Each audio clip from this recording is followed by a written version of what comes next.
سلامونه د هیواد ټایم یوټیوب چینل درونو مینوالو ستړي مشي وخت په خیر. آیا د شاهد افریدي له لور سره د شاهین افریدي د کوژدې خبر اختیاري؟ آیا پر احتیام هم د پاکستان مشهور کرکټ ستوری او تیز بالر شهنشاه افریدي د پخوانی اتل کرکټ شاهد افریدي له لور سره کوژده کړي؟ نشته ثبوتونه مخې یو تن د اتنن شینواري په نوم د ټولنیزو رسنیو کارکونکي چې ځان د شاهد افریدي مینوال بولي او د کورنۍ غړو سره نږدې اړیکې پالي. په یو ټویټ کې د شهنشاه افریدي او د شاهد افریدي لور ته د هغه د کوژدې مبارکي ویل ده. عدنان شینواری زده کړی د چې رسمي اعلان او مراسم به نږدې صورتونکو ورځو کې کراچۍ کې ترسره شي. خو بلخوا ای آر واي کرکټ د افریدي دوه انځورونو په خبرولو سره لیکلي چې یا د کوژده سراسر دروغ او چغلي خبر دی. خو د دې ترڅنګ بیا وتلی ډیوا رادیو دا خبر تایید کړي چې د دوړو کورنیو ترمن د خپلوي خبري شوې دي.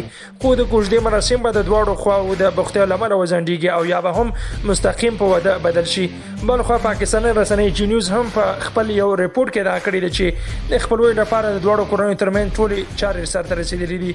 شاهد افریدي او شهنشاه افریدي د پاکستان د کرکټ دوه پښتانه ستوري دي چې د کرکټ ډګر کې نړیوال شهرت موندلی دی او دواړو تړاو د خیبر پښتونخوا خیبر سیمې سره دی.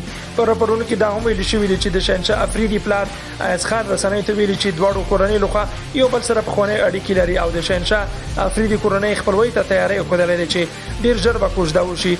شاهد افریدي د کورنۍ د غړو په خوا ویل شوي دي چې د دوی خپلوۍ خبرې د تیرو 2 کلونو راهیسې روانې دي. د شاهد افریدي کورنۍ سرچینې ویلي چې دا مهال شهنشاه افریدي کرکټ لوبه کې بوخت دی او د شاهد افریدي لور هم لا خپل زده کړې کوي ځکه نو د کوژدې رسمي اعلان به څه موده وروسته وشي.